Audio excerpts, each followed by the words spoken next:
everyone. Welcome back to Eternal Midnight. I'm Santino and I'm here with Chad. How's it going, man? What's up, guys?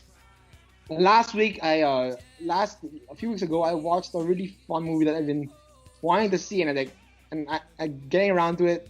I loved it. The Babysitter. Man, Babysitter's awesome. I loved it. It's actually really fun. It is. I mean, and it's like the big reason we're doing this is because we got the sequel coming out, but it was almost like perfect timing because it's like you hadn't seen it yet, and you saw it because you were like hyped for the sequel. Yeah. Okay. And for me, it was just a good chance to rewatch it because I haven't seen it since it dropped. And the only reason I saw it when it first came out was because I was like, damn, that girl in that movie is hot. And she is. Samara Weaving is. Samara Weaving is gorgeous. No matter what she's in, she always looks good. Oh man, she was so amazing in this movie. But like, okay, Dude, she's like as bad as this, as bad, good, stereotypical, whatever. She's like every like nerd's dream in this movie because it's like, aside from just being like flat out gorgeous, she's like into all the nerd shit that the main kid is into also. but that's basically the fantasy. It's basically the fantasy dream girl. Everyone's hot and likes nerd stuff. Exactly. But anyway, it's like, okay, so basically the plot of the Babysitter, okay, is pretty generic.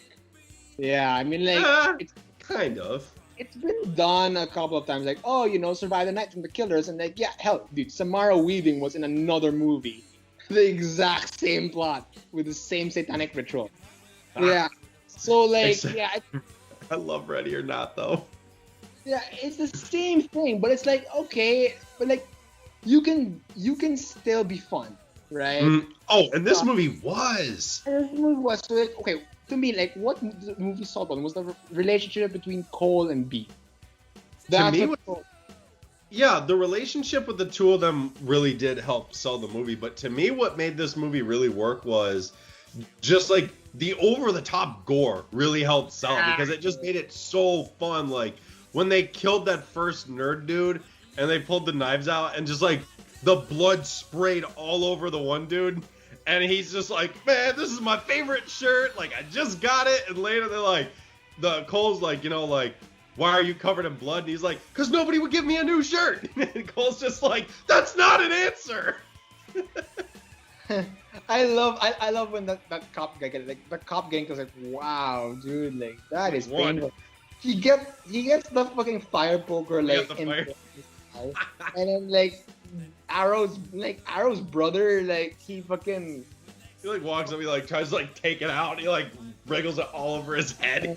yeah, that was amazing. That was And what's her face? The cheerleader Bella Thorne just gets shot right in the boob, and she screams about it the rest of the movie. Oh my god, my boob, what kind of a dick shoots a girl in the boob? Like, She's like, they're not even done growing yet. Is this the end?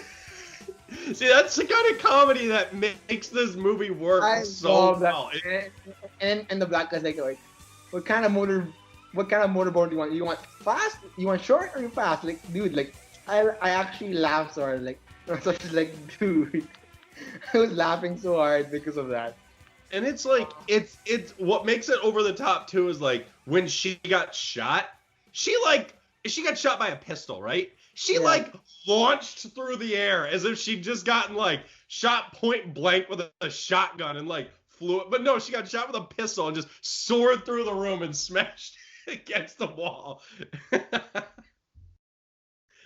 Yeah, but like you said, it does come down to the relationship with B and Cole because it's like, it's like you can tell she doesn't really want. I don't know. I mean, does it seem like she really wanted to do this to this kid or no? Because I couldn't tell sometimes. It feels like, honestly, it feels like they what sold me on it was like B seems to really like. Well, I've never like me going into the like, oh, does B want him dead? And it's like it seems like she actually genuinely cares about the kid. And it doesn't, because it's like, I don't know. It's weird. Like, I get that weird vibe, like almost the whole thing was an act. But at the same time, it's like, she does seem to show sympathy for him. So it's just it's weird. That's what I like about her. The character of B is very manipulative in this. I mean, shit, Yeah, she kills her own friend. yeah, exactly. Like it feels like her and Cole. It feels like there was a relationship, right? Yeah. And I feel like when B offers Cole like, hey, we can make this go away and you and I can be together forever and all that. Like That would have been so hard for a normal guy to say no to. I would take the deal. I was like, yeah, yeah, you and me forever. Like, I don't care how many satanic rituals you have to do. I'm down, dude. Like, it's like yes, because like she seems so perfect and so invested with Cole and all that, and it just feels like, yeah, I wanna live with you and I wanna be with you forever. It's the fact that you're kind of sick. You're insane. You drugged me and offered alcohol a shot, which he luckily poured out. It's like she offered a 12-year-old a shot of booze and then went and extracted blood from him while she thought he was passed out. Yeah. Yeah, it's like this girl is messed up. This girl is crazy. But it's like crazy's still in an awesome way because it's like she's hot. But She's it's hot. just no. I mean, this is just a blast. I mean, I still know people out there who haven't seen this, and if you haven't, watch this. It is fun. Okay, it's like this. The plot is generic. The plot really is generic. It's really not good. I mean, it's really simple, and like it's one of those guilty pleasure movies. You know what I'm saying? It's one of those movies that you want to watch. Like it's no Godfather or Blade Runner. It's more of like I want to watch this. I want to have a good time with the boys. Crack open a beer and watch it. So like it's like that. And I did like it. It was entertaining. It was like a breath of fresh air of like a horror film almost because it was just like it wasn't afraid to go to the spots it went to. Yeah, exactly. I mean, like I said, we or like what's his face, Robbie Amell. I just love it. The kid's like waking up. He's like tied to a chair and he's like looking around. They're all like standing in front of him, all imposing and whatnot. For no reason, Robbie Amell's just got no shirt on. He's like, "Why don't you have a shirt on?" Why is he? Did they ever even get an answer for that or no? No, they got no answer. I So love. he just oh, and didn't the one girl? She's like, "Who cares? Look at him. He's hot or something."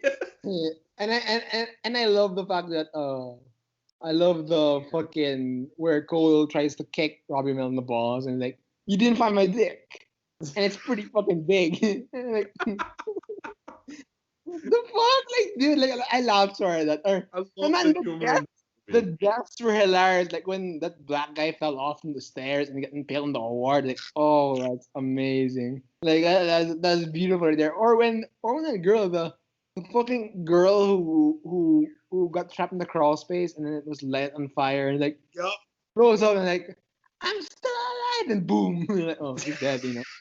It's perfect because it's like these kills are fun to watch and they're over the top, but they're still effective. It's Oh not yeah, like it's not like watching like some horror films where it's like you just see people getting like torn to shreds left and right, where it's like, oh, there's another one. It's like these deaths were like fun and all like different and creative from each other that it's like it made them all hilarious. And like Robbie Amell's character was I love Robbie Amell. I think he he brings was charisma and so fun fun to to any watch. role he's in. He was so fun to watch actually. He I really was. love watching the guy. He's a blast. I wish I'm he could be in glad. more. I am glad that he's back for the sequel because I I'm really glad they're can't. all back for the sequel. But like I said, the big question with the sequel is Samara Weaving coming back. Okay, I have a theory that yes, they're just keeping it on the wraps because in the mid-credit scene, she is alive. She doesn't die. She's alive, and she gets killed. She kills that one cop. But like Was firefighter. the firefighter, yeah, the firefighter. So and in the trailer, it teases her being back. So I have a feeling like she is gonna come back, even though she says even if she's not in the IMDb page. I have a feeling like yeah, she's gonna be back for this one because the Which babysitter made her. for anyone listening, I checked that like 2 weeks ago, so maybe it's been updated since. Well, we won't know until when the sequel comes out, and I am crossing my fingers that she at least appears for a couple of scenes, dude, because Even she if was she, the best character. oh, she was. I mean, she was hands down the best character of the whole movie. I mean, she's that girl really to me, like she is. I want to see her in more. Like I do. I mean, I loved her in this. I loved her in Ready or Not. I want to see her take on like another like huge role or something. Like you know who I would love to see her as Well, Supergirl. yes, She would be amazing as Supergirl. yes, yes. She's like she'd have the sass that could drive the character. She's got the looks, and Ready or Not proved the girl's a badass. So it's like DC, call her up, DC, give yeah. her a role. I don't know, she'd be awesome. That and Alexandra Daddario as Zatanna. Give me that. Yes. You know, we got to do a video. We'll do a video in the future sometime of like our fan DC casting or something because I've got a bunch more that I want to go through also. Yeah, yeah. Well, you already got Mary Winstead as Huntress, and that's perfect also. So yeah, I don't mind. There you go. Yeah. But yeah. So the cheerleader. I mean, Sure, it was fun, to I watch. think it's a blast, and I'm like, I purposely avoided the trailer for the sequel. I did that on purpose because it's like I knew I'm one of those people. If I know I want to see a movie, I genuinely I'm just like I don't need to see a trailer because I already know I'm going. It depends on the movie. Like right now, like the Batman. Obviously, I'm mega hyped for it. I've only watched that trailer about 1,000 times. But it's like for the Babysitter 2, I heard about it and I'm like, you know what? Don't need to see the trailer. I want to see it. I because it's one of those movies. I mean, it's over. The story's pretty much done. So now, but stuff like like the occult, witchcraft is involved. So it's like there's a ton of possibilities coming up for the sequel. So why not? And also, you're not exactly. I don't think you're supposed to take the Babysitter as seriously as something like Seriously. Godfather, like the ending of Godfather 3, where Michael dies and it's over. The story is done. I mean, this is just a wacky horror comedy. You're supposed to have fun and laugh with it, and like, or it's almost like Sharknado. Who gives a damn? Let it go on forever. That's the point. Michael dies in Godfather 3. The original title for the movie was The Death of Michael Corleone. Shit, I haven't seen Godfather 3 yet. It doesn't really ruin it. So, I mean, who cares? Okay. Yeah, but you don't know how. Okay, I don't know.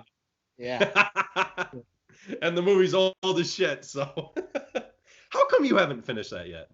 I was gonna get around to watching Godfather 3, but then like after watching Godfather 1 and 2, I stumbled on The Night Comes for Us, and well, yeah. Okay. So I remember you were texting me during Godfather 1 and 2, and I was like, I could have sworn you watched 3, so. I want to review Godfather 1 and 2 sometime, because I love Godfather 1, like, holy shit. And I was watching Godfather yesterday. Christmas. Oh, yeah, Christmas. Yes. So, The Babysitter, what do you think? Who would you suggest this to? I would, to me, I would suggest it to anyone who wants to just have a good time. The friends, I mean, if you're not into gore, then yes, I understand that. But it's like cartoony gore. It's not like, I mean, yeah, gore is gore, blood, stabbing, shooting, blowing up, dying. But I mean, it's not like watching something like uber violent, like in Friday the 13th, like watching that dude's jaw get ripped off his face or something, or watching it's like watching Evil Dead 2 for those of you out there who've seen Evil Dead 2. It's fun gore where you're not gonna like feel sick like watching somebody's like rib cage get like ripped out of their body, or they're still beating heart ripped out of them or something, or they're like screaming as they're dying as they're falling to pieces or something. It's fun. It's just fun. Yeah, exactly. And I feel like it was good, but like it's just a fun movie. Like it's something that it's something that you are not supposed to really get invested in. You catch my drift. Like you can get invested in it, but it's not anything to take too seriously. So it's not like you take it seriously like Godfather. Yeah, it isn't like you're sitting down and watching Godfather or Lord of the Rings or something where it's like put your phone down and actually pay attention to what you're watching. Yeah, exactly. This is like you said, crack a cold one with the boys, laugh, put it on the background. Everyone, someone, oh shit, here's the part where the girl gets shot in the tit, boom, and then go back to whatever you're doing. It's a fun movie. It's still on Netflix. Yeah. Give it a watch if you haven't seen it, and get ready for the sequel. I can't wait for the sequel. I can't wait to review that. Yeah, we're reviewing that as soon as it comes out. So I think that wraps it up. What do you think? I think it wraps. Yeah, same. It's a good movie, and I can't wait for the sequel. And yeah, I recommend you watch it when you have like nothing else to watch. It's short too. It's only an hour and a half. Yeah, it's not long. It's not even long. So that wraps it up. Guys, check the movie out. And I'm Chad. Thanks for listening in. I'm Santino, and see you guys later.